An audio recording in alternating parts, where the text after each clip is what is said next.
Now, Bloom's taxonomy is a framework for learning that can help improve the quality of how students learn and teachers teach.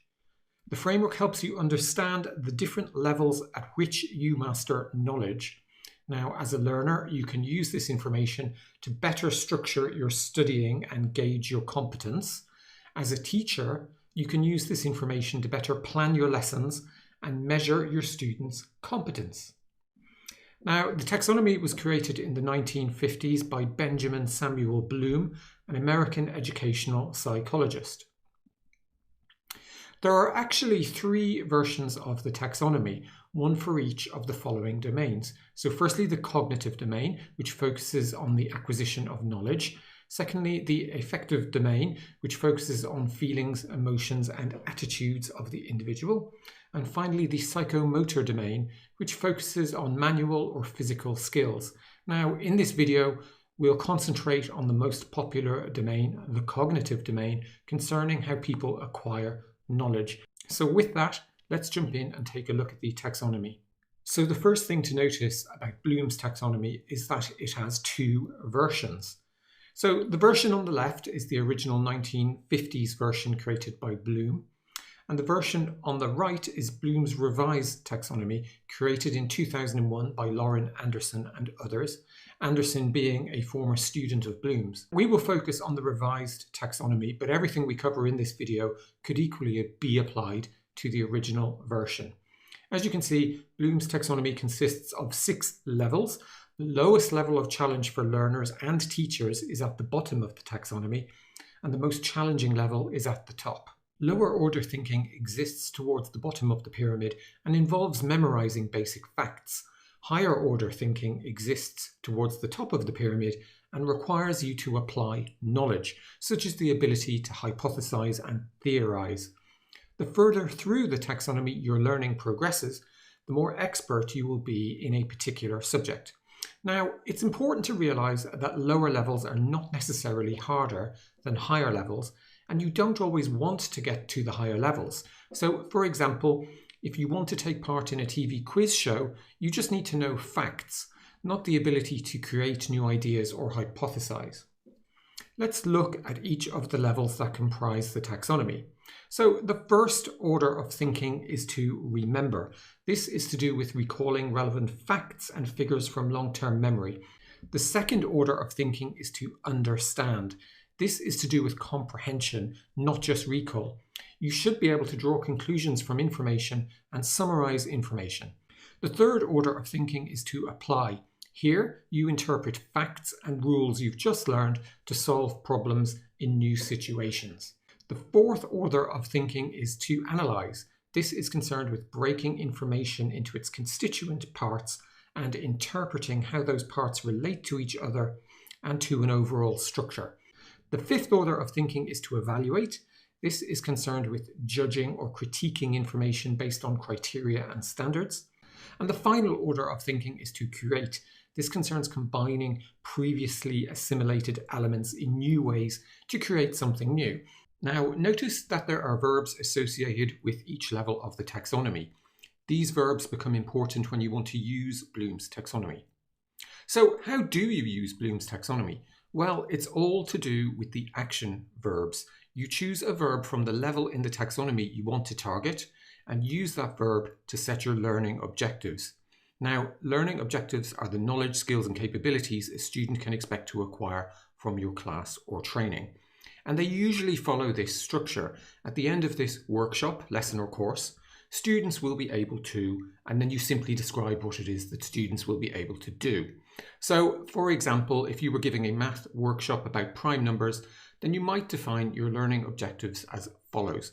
At the end of this workshop, students will be able to define a prime number. Now, define is a verb taken from the remember level. Students will be able to explain why 17 is a prime number.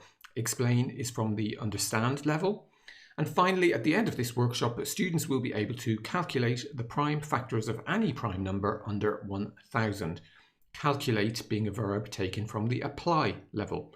Now, defining learning objectives in this way before you give your lesson helps both you and your students. Firstly, having clear learning objectives helps make it easier for the teacher to create lessons and exercises that target that level. Secondly, it helps students understand precisely what they should know once they have completed the course. Let's take a look at an example of using the taxonomy. Now, for this example, imagine you are a manager at an online retailer and you want to teach your team how to add new content to your company's website. Traditionally, you have delivered this training simply by standing in front of a big PowerPoint deck and explaining everything. However, this hasn't proved effective, so this time you decide to use Bloom's taxonomy. Now, when using the taxonomy, the first thing you need to think about is where you want your team to be once they've completed your training. For this example, you decided at the end of your training, your team will be able to create new and interesting web pages and add them to your website. You have deliberately chosen the verb create to define your learning objective because you expect your team to be at the top of the taxonomy once the training is complete. Now, next, you need to think about where your team is right now. In your case, then your team is utterly clueless about websites and HTML. So you decide to start teaching from the bottom of the taxonomy. Now, using this start and end point, you use Bloom's taxonomy to structure your training into 6 lessons, each lesson focusing on a different learning objective, targeting each level of the taxonomy in turn as follows. So lesson 1 at level 1, remember, so here you explain the essential HTML elements to your team. At the end of the lesson, your team will be able to recall the important elements of HTML. Lesson 2 happens at level 2, understand, and at the end of this lesson, your team will be able to summarize the purpose of HTML in some of your website's actual pages. Level 3, at level 3, the apply level. Now, at the end of this lesson, each of your team members will be able to implement their own basic web page for the first time, solving problems as they arise. Lesson 4 happens at level 4, analyze.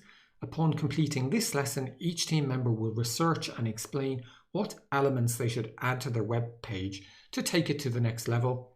Lesson 5 at level 5 is evaluate. And at the end of this lesson, each team member will be able to critique each other's web pages, highlighting their relative advantages and disadvantages.